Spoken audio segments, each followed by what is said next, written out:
Hello everyone, कैसा आप लोग? आई होप आप अच्छे होंगे। Welcome to the amazing platform of physics वाला। मेरा नाम है ओम और आप देखना शुरू कर चुके हैं एक प्यारी खूबसूरत सी सीरीज जहां पे हम 10 मिनट के अंदर एक कॉन्सेप्ट सीखते हैं और 4 नंबर को सिक्योर करने की कोशिश करते हैं प्रीवियस ईयर क्वेश्चन के थ्रू। चलिए जी, हम बातचीत करेंगे यहां पर एक्सट्रैक्शन ऑफ आयरन पर।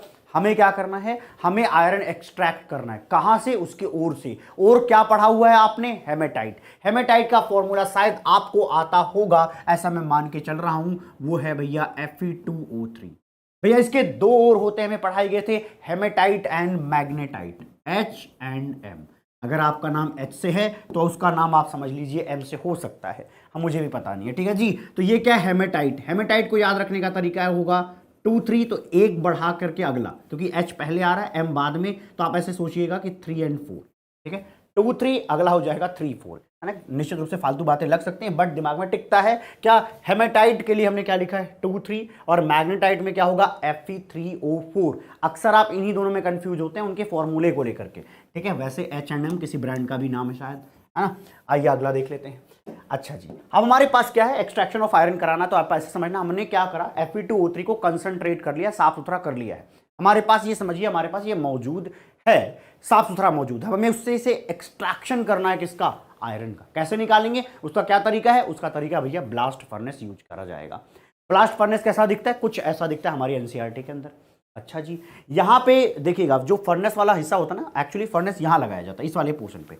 इस वाले पोर्शन पे फर्नेस लगा रहता है। एक्चुअली नहीं, बहुत बड़ी भट्टी होती है, ऐसा आपको छोटा सा दिख रहा है, ठीक है जी। यहाँ पे सबसे ज्यादा टेम्परेचर होगा और जैसे जैसे ऊपर जाएंगे टेम्परेचर क्या होगा? कम होता जाएगा।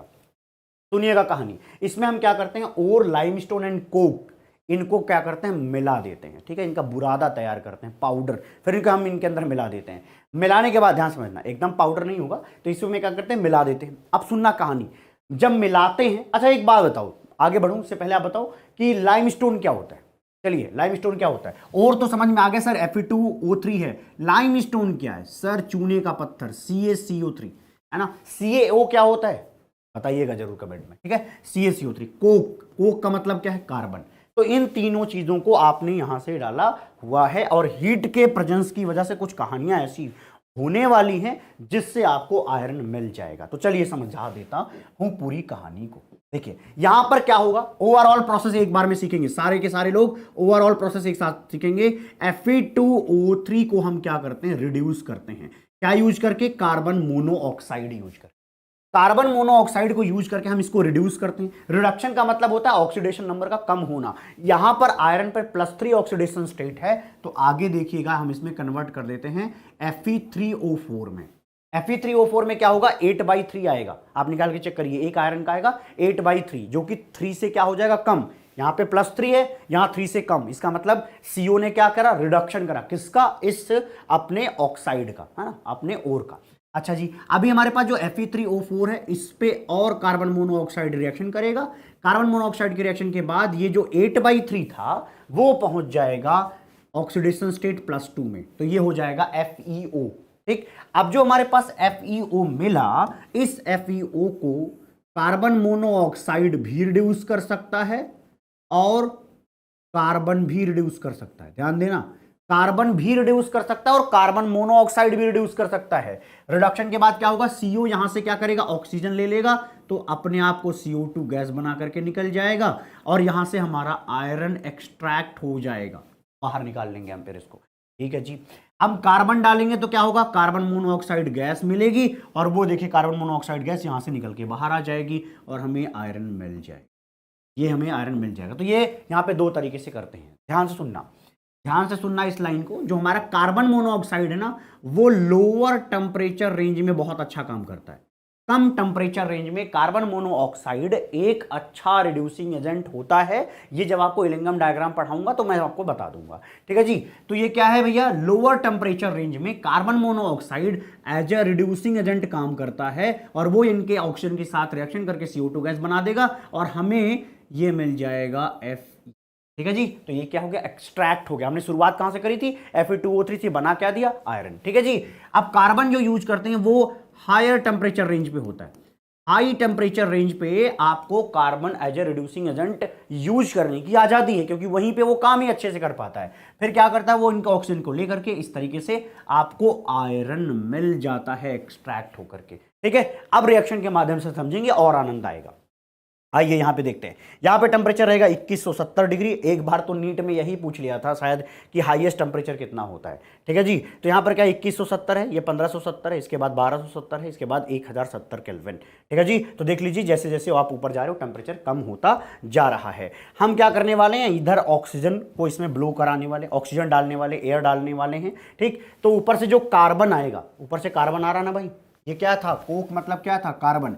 कार्बन आएगा तो कार्बन और नीचे से जा रहा ऑक्सीजन आपस में रिएक्शन करके कार्बन मोनोऑक्साइड या CO2 गैस बना देंगे। तो जो गैसेस निकलेंगी वो यहां से देखिए निकल जाएंगी, exhaust gases CO and CO2। इतनी बात समझ में आ गई है? यस। अभी आपने क्या पढ़ा कि नीचे से कार्बन मोनोऑक्साइड ऊपर की तरफ जाएगा। देखो कार्बन नीचे आया, ऑक्सीजन से मुलाकात हुई, कार्बन मोनोऑक्साइड बना और क्या बना, CO2 गैस बना। लेकिन जब ऊपर जाएगा तो इसका मतलब यहां पर कार्बन मोनोऑक्साइड प्रेजेंट रहेगा। अब वही रिडक्शन का काम करता है, कैसे करता है वो देख लेते हैं। हमारे सामने प्रस्तुत है Fe2O3 और कार्बन मोनोऑक्साइड।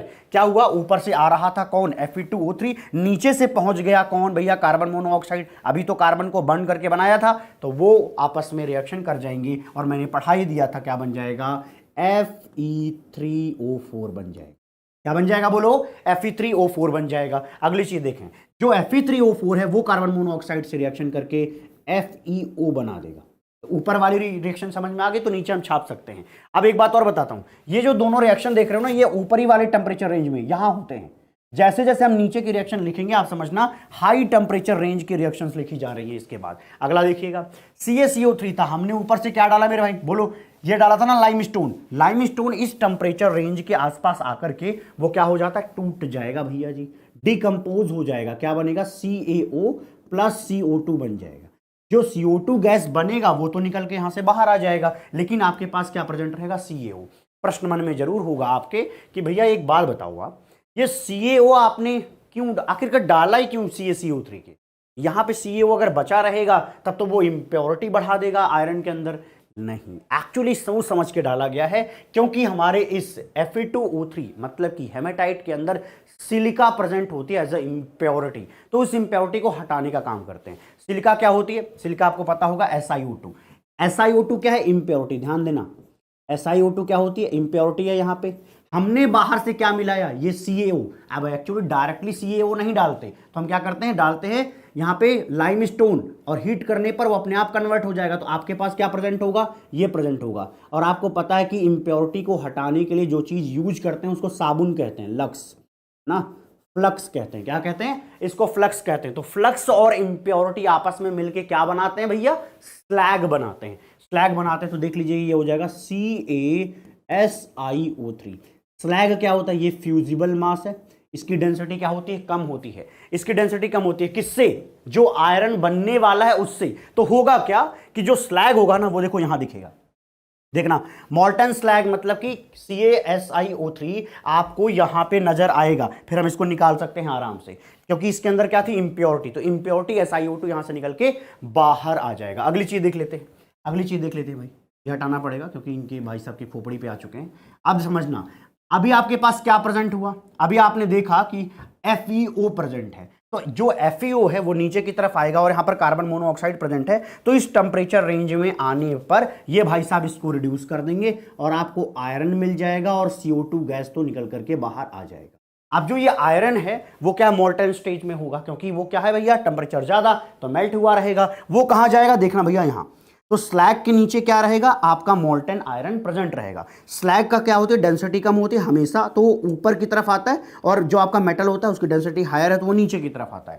ठीक है जी, ये कहानी समझ में शायद आ गई होगी, कोई दिक्कत कोई परेशानी आपको नहीं हुई होगी। अब देखो क्या है यहाँ पर, मोल्टन आयरन, इसको निकाल दो, इसी को कहते हैं पिग आयरन। तो ब्लास्ट फर्नेस से जो चीज निकलती है उसको पिग आयरन बोलते हैं, और यहाँ से हम देखिए सॉलिड वेस्ट निकाल देते हैं, ये जो आपका मोल्टन स्लैग रहता है। अच्छा, जितनी बात समझ में आ गई होगी। अब देखें हमारा जो कार्बन मोनोऑक्साइड है वो कार्बन के साथ रिएक्शन करके ये भी बना सकता है, टू टाइम कार्बन मोनोऑक्साइड। क्यों, क्योंकि अगर ये बनता है उसका फायदा भी मिल जाता है ब्लास्ट फर्नेस में, क्योंकि अक्सर रिएक्शन आप किससे करवा रहे हो, कार्बन मोनोऑक्साइड से ही थ्रू करा रहे हो। अच्छा जी, अब एक चीज और देखें, कार्बन जो है वो बर्न होकर के CO2 गैस भी बना सकता है ना, और कार्बन मोनोऑक्साइड भी बना सकता है। कार्बन मोनोऑक्साइड भी बना सकता है। अब एक बात और समझना भैया, खाली एक रिएक्शन यहाँ पे आपको दिखेगी जो मैंने बताया था ना कि हाई टेम्परेचर रेंज पे ये कार्बन FeO को रिड्यूस करके ये बना सकता है हाई टेम्परेचर रेंज पे। तो इस टेम्परेचर रेंज पे करीब करीब 2170 केल्विन के आसपास ये रिएक्शन हो पाती है और यहां पर आपको आयरन मिलता है और आपका कार्बन मोनोऑक्साइड निकल के बाहर आ जाता है।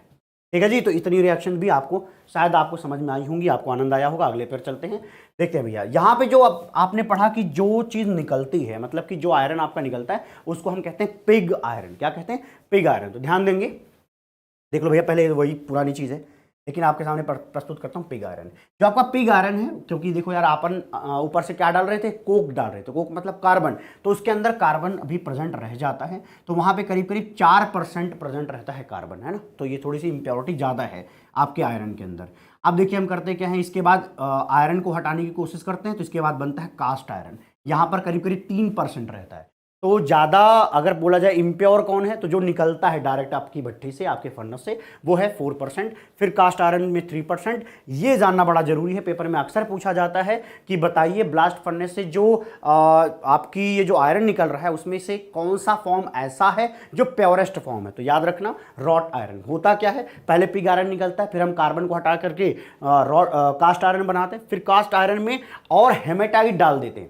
कास्ट आयरन में बाहर से प्योर हेमेटाइट डाल देते हैं और जब वो प्योर हेमेटाइट डलता है ना, तो वो क्या करता है, हेमेटाइट इस कार्बन के साथ रिएक्शन करता है और रिडक्शन का प्रोसेस हो जाता है, तो प्योर आयरन बन जाता है। समझ में नहीं आया? यहां पे समझा देता हूं। मैंने क्या बोला आपको कि आपके पास जो कास्ट आयरन है जहां पे 3% कार्बन है, उसके अंदर हमने बाहर से हेमेटाइट मिला दिया।